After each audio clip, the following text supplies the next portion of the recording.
দেশের রাজনীতিতে বিরাজ করছে অস্থিতিশীল পরিস্থিতি। চলমান এই পরিস্থিতির মধ্যে যখন নির্বাচন নিয়ে বিতর্ক শুরু হয়, ঠিক তখনই সেনাবাহিনীর পক্ষ থেকে 626 জনের একটি তালিকা প্রকাশ করা হয়। জানা গেছে এই 626 জন 5ই আগস্টের পর বিভিন্ন সেনানিবাসে আশ্রয় নিয়েছিলেন। কিন্তু কেন তারা সেনানিবাসে আশ্রয় নিয়েছিল আর কেন এতদিন এই তথ্য প্রকাশ করা হয়নি, তাই জানবো প্রতিবেদনে। ছাত্র জনতার অভ্যুত্থানের পর দেশের রাজনৈতিক অঙ্গনে যখন ভয়াবহ অস্থিরতা বিরাজ করছিল, তখন জীবন বাঁচাতে সেনানিবাসে আশ্রয় নিয়েছিলেন রাজনৈতিক ব্যক্তি, বিচারক, পুলিশ সদস্য সহ প্রশাসনের বিভিন্ন স্তরের অনেকে। 22 মে রাতে বাংলাদেশ সেনাবাহিনী তাদের ভেরিফাইড ফেসবুক পেজে এই আশ্রয় প্রার্থীদের তালিকা প্রকাশ করে।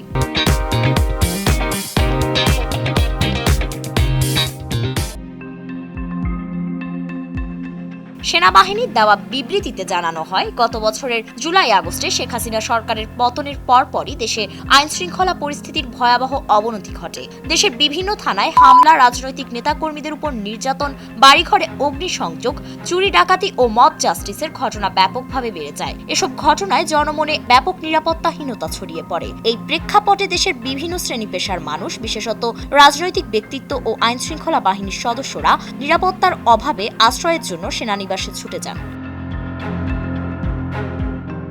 সেনাবাহিনীর তথ্য মতে মোট 626 জন আশ্রয় প্রার্থীকে বিভিন্ন সেনানিবাসে মানবিক বিবেচনায় আশ্রয় দেওয়া হয়েছিল।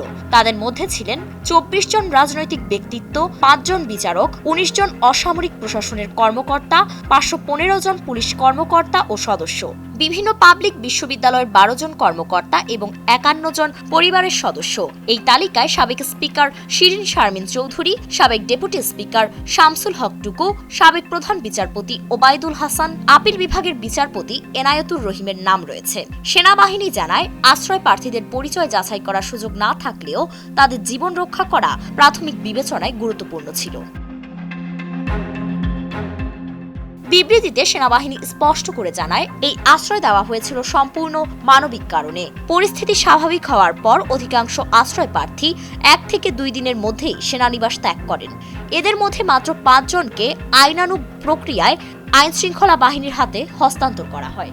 গত 18 আগস্ট আইএসপিআর এক বিজ্ঞপ্তিতে সেনানিবাসে আশ্রিত 193 জনের একটি তালিকা স্বরাষ্ট্র মন্ত্রণালয়ে পাঠায়।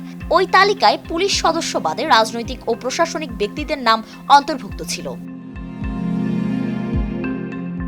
সাম্প্রতিক সময়ে কিছু স্বার্থন্বেষী মহল এই ঘটনাকে ঘিরে বিভ্রান্তিকর তথ্য ছড়িয়ে সেনাবাহিনীর ভাবমূর্তি ক্ষুণ্ণ করার অপচেষ্টা চালাচ্ছে বলে অভিযোগ করেছে সেনাবাহিনী। তারা বলছে, এই প্রচারণার উদ্দেশ্য হলো সাধারণ মানুষের মধ্যে বিভ্রান্তি ছড়ানো এবং সেনাবাহিনীর প্রতি আস্থাহীনতা তৈরি করা।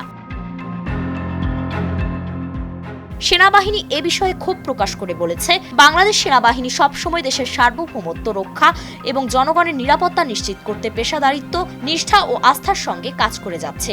সেনাবাহিনী জনগণকে আহ্বান জানিয়েছে বিভ্রান্তি ও অপপ্রচার থেকে দূরে থাকতে এবং প্রকৃত তথ্য সম্পর্কে অবগত থাকতে। এমন পরিস্থিতিতে সেনাবাহিনী এই ঘটনাকে একটি মানবিক ত্যাগ হিসেবে তুলে ধরে দেশের সার্বিক শান্তি ও স্থিতিশীলতা নিশ্চিত করার জন্য তাদের প্রতিশ্রুতি পূর্ণ ব্যক্ত করেছে। ফারিন রহমান প্রীতি, নয়া দিগন্ত।